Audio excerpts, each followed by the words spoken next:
कैसे हैं आप सब। तो आज हम आपके लिए लेके आए हैं सीटेट 2021 का।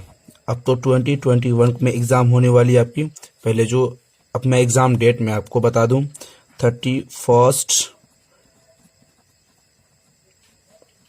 जनवरी 2021 आपकी जो सीटेट होने वाली थी। जो जुलाई 2020 की जो सीटेट की डेट आई थी, वो कोरोना वायरस की वजह से डेट को एक्सटेंड होते होते 31 जनवरी 2021 को सीबीएसई की तरफ से डेट अनाउंस की गई है।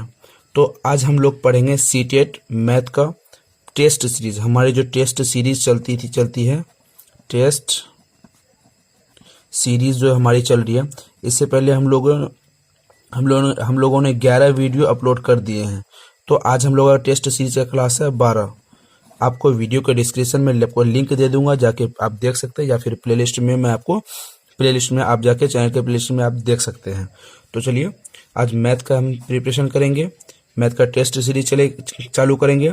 सी TET, UP TET, B TET, MP TET, J TET, H TET and all state TET. आप जहाँ से भी बिलोंग करते हैं, आप जिस भी स्टेट में रहते हैं और अपने स्टेट की टीईटी की तैयारी कर रहे हैं, आप टीईटी की अगर तैयारी कर रहे हैं तो उसके लिए आपको ये वीडियो देखनी होगी। साथ में आपके पास गोल्डन अपॉर्चुनिटी है। यूपी टेट की जो डेट अनाउंस हो चुकी है, यूपी टेट की एग्ज़ाम होगी फरवरी 2021 में, और सी टेट की एग्ज़ाम होगी 31 जनवरी 2021 में।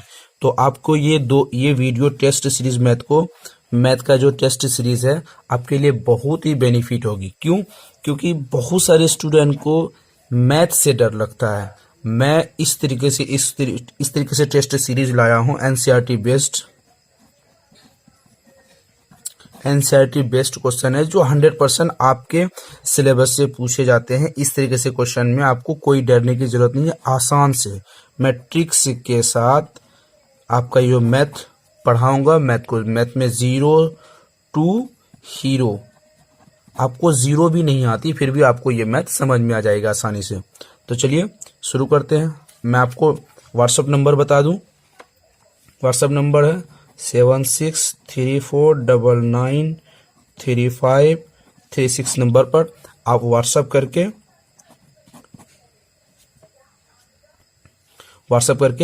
कंप्लीट नोट्स ले सकते हैं। कंप्लीट नोट्स लेने के लिए आपको व्हाट्सएप करनी होगी इस नंबर पे, ताकि आपकी सीटेट आराम से आसानी से क्लियर हो सके, यूपी टेट आपकी क्लियर हो सके। आप जिस भी स्टेट टेट की तैयारी कर रहे हैं, सीटेट की तैयारी कर रहे हैं, आपको कंप्लीट नोट्स प्रोवाइड की जाएंगी। इस नंबर पे आपको व्हाट्सएप करना है और आपको टेस्ट सीरीज लगातार देते रहनी है। मैं आपको टाइम टेबल थोड़ा बता दूं। आपकी जो मैथ का जो क्वेश्चन आती है वो 11 बजे AM में आती है, ठीक है। फिर 8 बजे आपको CDP की क्लास मिल जाती है। CDP क्लास आपको 8 बजे PM में मिल जाती है। अब EVS जो भी होती है आपकी, EVS की क्लास टाइम होती है, EVS की क्लास टाइम होती है कितना बजे? 4 PM में आपकी EVS होती है। और हिंदी की जो क्लास आती है 6 PM में। तो आपको लगातार वीडियो मिलती रहेगी, आपसे एक भी जानकारी नहीं छूटने वाली है। चलिए शुरू करते हैं। क्वेश्चन नंबर 1 है। ये क्वेश्चन नंबर 1 जो एनसीईआरटी बेस्ड है, मैंने कहा कि एनसीईआरटी का बेस्ड है। इस तरीके से क्वेश्चन मैं टेस्ट सीरीज जो लाता हूँ प्योर एनसीईआरटी बुक से मैं लाता हूँ, जो कि सभी स्टेट टेट के लिए भी बेनिफिट है, आपके सी टेट के लिए तो 100% बेनिफिट है ही। तो जो भी स्टेट टेट होती है सारे के सारे एनसीईआरटी बेस्ड ही एग्जाम में पूछे जाते हैं। आप प्रीवियस ईयर के क्वेश्चन पलटा के देख सकते हैं। तो ये टेस्ट सीरीज का जो क्वेश्चन मैंने दिया था आपको टेस्ट सीरीज 11 में, उसका ये आंसर है। टेस्ट सीरीज जो 11 में मैंने आपके लिए क्वेश्चन छोड़ा था लास्ट में, बहुत सारे स्टूडेंट ने कमेंट में राइट आंसर दिए हैं, लेकिन जिसके नहीं हो पाए उनके लिए मैं टेस्ट सीरीज 11 का आंसर चलिए मैं देता हूं। तो क्वेश्चन नंबर 1 है, यदि 1,20,132 रुपये की राशि को 141 लोगों में, यहाँ पर 1,20,132 लोगों में समान रूप से बांट दिया जाए, तो मतलब समान रूप से इक्वल कर दिया जाए, तो व्यक्ति को कितनी मिलेगी? तो प्रत्येक व्यक्ति को ईच पीपल विच डिवाइड कितने मिलेगी, तो ऑप्शन नंबर अब है, ऑप्शन नंबर है 896, ऑप्शन नंबर ए है, ऑप्शन नंबर बी है 878, ऑप्शन नंबर सी है 852, ऑप्शन नंबर डी है 424।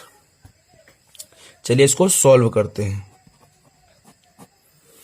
तो यहां पर हम लेंगे, यहां पर 1,20,000 है, तो 1,20,132 रुपये की राशि है।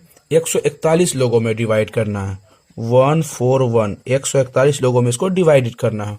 तो आसानी से आप डिवाइड कर सकते हैं, इसको आसानी से डिवाइड कर सकते हैं। इसको अगर हम डिवाइडेड करेंगे तो 852 आएगा, इसको डिवाइडेड करने पर 852 आएगा। तो चलिए 852 आपका कहाँ आंसर है, ऑप्शन नंबर सी आपका राइट आंसर है, 852। चलिए अगला क्वेश्चन देखते हैं कितनी आसानी से हम इस तरीके के क्वेश्चन को सॉल्व कर पाए।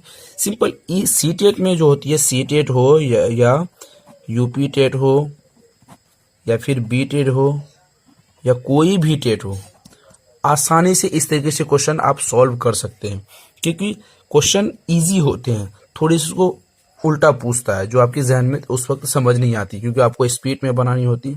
चलिए अगला क्वेश्चन देखते हैं। चलिए दूसरा क्वेश्चन देखते हैं। क्वेश्चन नंबर 2 है, एक आयताकार टंकी की लंबाई, एक आयताकार टंकी है, उसकी लंबाई 6 मीटर तथा चौड़ाई 2.4 मीटर है। एक आयताकार टंकी है, टंकी की जो लंबाई है 6 मीटर है तथा उसकी चौड़ाई 2.4 मीटर है तथा गहराई भी यहाँ पर दिया हुआ, गहराई 1 मीटर है। आधी भरी हुई टंकी, यहाँ पर 2-3 पॉइंट ऐसे हैं जो ध्यान में रखना है। तो उसकी लंबाई कितनी है, टंकी एक आयताकार है, ये इंपॉर्टेंट है आपका, आयताकार है। दूसरा उसकी लंबाई आपको याद रखना है, लंबाई 6 मीटर है। तीसरा चौड़ाई उसकी 2.4 मीटर है तथा गहराई 1 मीटर है। आधी भरी हुई टंकी, यहाँ पर बहुत सारे कंफ्यूजन क्लियर करके रखे हैं। आधी भरी हुई टंकी का जल का आयतन ज्ञात कीजिए। ऑप्शन ए है 6.8 metre cube, option number B है 7.2 metre cube, option number C है 6.4 metre cube, option number D है 6 मीटर क्यूब। तो चलिए इसको सॉल्व करते हैं। क्वेश्चन क्या कहता है, क्वेश्चन बहुत लंबा पूछा गया है, पर इसको हम आसानी से सॉल्व करेंगे शॉर्ट में। तो चलिए इसको सॉल्व करते हैं। आधी भरी हुई टंकी का क्षेत्रफल, यहाँ पे निकालेंगे आधी हुई भरी हुई टंकी का क्षेत्रफल। आधी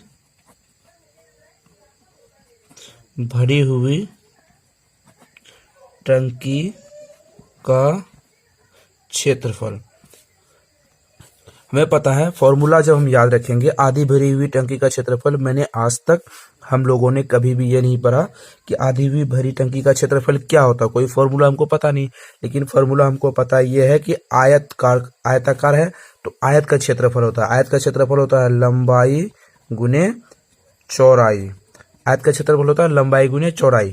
तो यहाँ पर आधी है तो आधी का हम गुणा करेंगे 1/2, बस इतना करना है, ठीक है। तो हमको पहले पता है कि बहुत सारी कंफ्यूजन क्रिएट होती है। आधी भरी हुई टंकी का हम क्या क्षेत्रफल निकाल सकते हैं, उसका क्षेत्रफल नहीं निकाल सकते, लेकिन हमारे पास आयताकार है, आयत का क्षेत्रफल निकालेंगे, लंबाई गुना चौड़ाई। यहाँ पर आधी है तो आधी को हम आधी कर देंगे, मतलब आधा कर देंगे। चलिए एक बार फिर से लिखते हैं, लंबाई गुने चौड़ाई गुने 1/2, आधी कर लेते हैं। उसके बाद हमारे पास टंकी का लंबाई कितना है, लंबाई दिया हुआ हमारे पास 6 मीटर गुना चौड़ाई है 2.4 मीटर गुना आधी का है 1/2 मीटर। तो चलिए इसको हम सॉल्व करते हैं। यहाँ पर हम क्या करेंगे, 6 गुने 2.4 गुने 1/2, इस तरीके से अगर हम इसको गुना करेंगे तो हमारे पास आ जाता है 6 गुने 2.4 को करेंगे तो हमारे पास 14.4 आ जाता है गुने 1/2। तो चलिए यहाँ पर कर लेते हैं 14.4 गुने 1/2 को हम इसको गुना करेंगे 7 बार में और पॉइंट देके पॉइंट देंगे, इसको हम 2 से 4 करेंगे तो 2, तो हमारे पास आ जाता है 7.2, इसका राइट आंसर है। चलिए यहाँ पर देखते हैं हम, हमारे पास राइट आंसर 7.2 है, तो यहाँ पे 7.2 कौन है, मीटर क्यूब। तो 7.2 मीटर क्यूब हमारे पास ऑप्शन नंबर बी है। चलिए अगला क्वेश्चन देखते हैं। क्वेश्चन नंबर 3 है, यदि किन्हीं दो संख्याओं के महत्तम समावर्त, दो संख्या है, महत्तम समावर्त HCF 12 और लघुत्तम समावर्त LCM 924 है। महत्तम समावर्त 12 है और लघुत्तम समावर्त 924 है। तो चलिए 24 हो तो ऐसी संख्याओं के कुल कितने जोड़े होंगे, तो ऐसी संख्याओं के कुल कितने जोड़ेंगे, ये क्वेश्चन पूछा गया है। तो ये थोड़ी सी क्वेश्चन अलग टाइप के हैं, पर सीटेट में इस तरीके से क्वेश्चन बहुत बार पूछे जाते हैं। सीटेट में, स्पेशल टेट में जो होती है, यूपी टेट में खास तौर पर इस तरीके से क्वेश्चन कंटिन्यू पूछी जाती है। एनसीईआरटी क्वेश्चन है, ठीक है। अब बहुत सारे स्टूडेंट कमेंट करते हैं, सर ये क्वेश्चन सीटेट में आएंगे क्या? 100% आएंगे, क्योंकि एनसीईआरटी से मैंने क्वेश्चन उठाए हैं, एनसीईआरटी बुक से, और प्रीवियस उस ईयर के क्वेश्चन भी इनमें कुछ इंक्लूड किए हुए, तो 100% आएंगे, इसमें कोई शक नहीं है। चलिए इसको सॉल्व कर लेते हैं।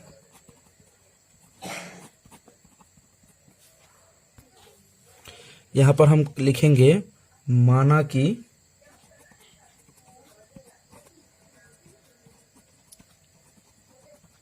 संख्या क्रमश कितने होंगे, यहाँ पर 12 दिया हुआ, तो 12x तथा 12y लिखेंगे। यहाँ पर 12x तथा 12y लिखेंगे, तो यहाँ पर होगा 12xy बराबर, यहाँ पर कितने दिए हुए हमारे पास 924, तो 924 आ जाएंगे। तो यहाँ पर हम लिखेंगे, ये दोनों संख्या एक जैसी है, ये दोनों एक जाति के हैं, तो x y को हम अलग कर लेते हैं, 924/12, इसको हम डिवाइड कर देंगे या फिर काट देंगे। तो 12 को करेंगे 92 से, तो 12 सत्ते 84 आएगा, 84 यहाँ पर 84 आएगा। 84 में अगर 92 माइनस करेंगे तो हमारे पास 6 2 8, 8 4 8 और 4 कितने होंगे 84। फिर यहाँ पे 84 आएंगे, फिर 12 को 84 से काटेंगे तो फिर यहाँ पे 7 आएगा, तो हमारे पास राइट आंसर 7 हो गया। तो चलिए इसको फिर डिवाइडेड करते हैं, कितने जोड़े में होंगे। यहाँ पर होगा x y बराबर कितने आ गए हैं हमारे पास 77, तो x को हम, इसको हम डिवाइडेड कर देंगे 2 में, 11 कर देते हैं, y को हम 7 कर देंगे, 11 को 7 से करेंगे तो 77 आ जाएगा। तो हमारे पास अतः कितने जोड़े हो जाते हैं, हमारे पास एक जोड़े होते हैं। यहाँ पर एक ही जोड़ा है, 2 जोड़ा तो है नहीं, अतः हमारे पास कितने जोड़े हो जाते हैं, एक जोड़ा। अतः हमारे पास एक जोड़े होंगे, तो एक जोड़ा यहाँ पर कहाँ पर है, ऑप्शन नंबर बी। चलिए आपका right answer option number B होगा। क्वेश्चन नंबर 4 है, 12/1/3 में कितना तृतीयांश होते हैं। हमने पिछले वीडियो में पूछा था कितने चतुर्थांश होते हैं, तृतीयांश होते हैं। यहाँ पर आपको सवाल, दूसरा सवाल आया है, कितने तृतीयांश होते हैं। तो तृतीयांश का मतलब होता है 1/3 और चतुर्थांश का मतलब होता है 1/4। तो चलिए इसको आसानी से सॉल्व करते हैं। यहाँ पर हम करेंगे 12/1/3 डिवाइडेड तृतीयांश का मतलब होता है 1/3। तो इसको करेंगे 12 को 3 बार से गुणाएंगे, 12 3 36, 36 1 37/3। यहाँ पर डिवाइडेड होगा 1/3। तो इसको हम पलट देते हैं, 37/3 डिवाइडेड 3/1, तो 3 क्रॉस हो जाएगा, तो हमारे पास आंसर बचते हैं 37। तो इसका राइट आंसर होगा 37। 37 ऑप्शन नंबर बी में आपका है। चतुर्थांश से पूछेगा तो आपको चतुर्थांश में 1/4 कर लेना है। तृतीयांश से पूछा है तो 1/3 कर लेंगे, बस इसको हम मल्टीपल कर देंगे आसानी से। कितने सिंपल तरीके से क्वेश्चन सॉल्व हो रहे हैं। चलिए अगला क्वेश्चन देखते हैं। ये क्वेश्चन नंबर 5 देखते हैं। क्वेश्चन नंबर 5 है, एक मोटरसाइकिल 240 किलोमीटर की यात्रा 5 घंटे में। एक मोटरसाइकिल है, उन्होंने 240 किलोमीटर की यात्रा 5 घंटे में और अगले 260 किलोमीटर की यात्रा फिर 5 घंटे में पूरी करती है, तो मोटरसाइकिल की औसत चाल बताइए। आपके पास एक मोटरसाइकिल है जिसकी 240 किलोमीटर की यात्रा 5 घंटे में पूरा किया है, फिर वही मोटरसाइकिल 260 किलोमीटर की यात्रा 5 घंटे में किया है। तो एक बार 5 में 240 किलोमीटर गया, दूसरी बार 5 घंटे में 260 किलोमीटर गया, तो पूरी करती है। तो मोटरसाइकिल की औसत चाल क्या होगी। मोटरसाइकिल की औसत चाल यहाँ पर होगा 50 किलोमीटर प्रति घंटा। ऑप्शन नंबर बी है 40 किलोमीटर प्रति घंटा। ऑप्शन नंबर सी है 100 किलोमीटर प्रति घंटा। ऑप्शन नंबर डी होगा, यहाँ पर डी है 30 किलोमीटर प्रति घंटा। तो चलिए इसको सॉल्व करते हैं।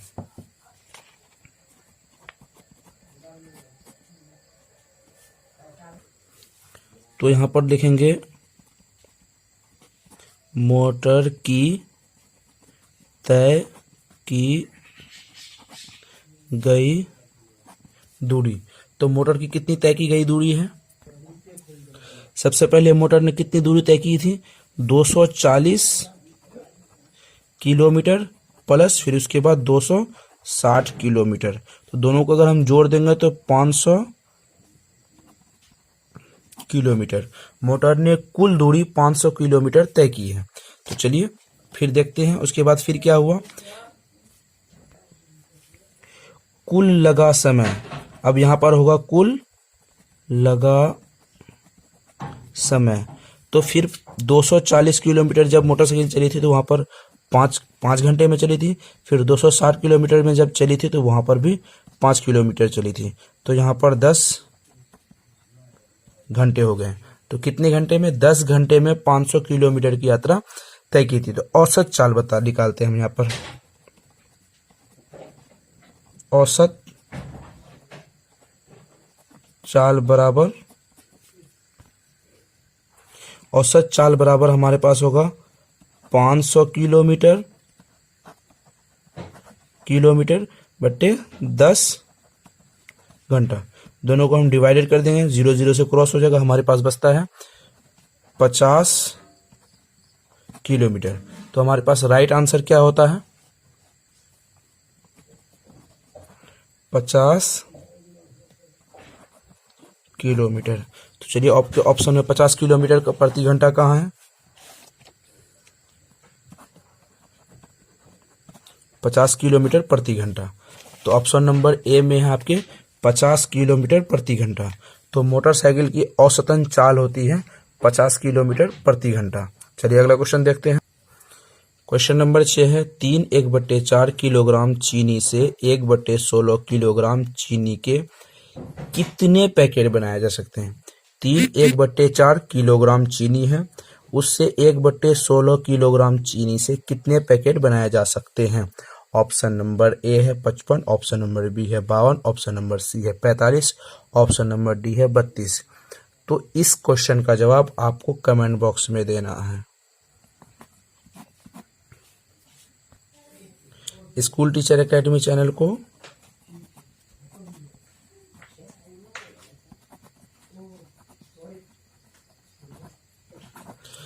को सब्सक्राइब करके बेल आइकन को भी प्रेस कर लें। वीडियो को लाइक एंड शेयर जरूर करें। तो आज के लिए बस इतना ही, अगले वीडियो में हम फिर मिलते हैं। तब तक के लिए थैंक यू।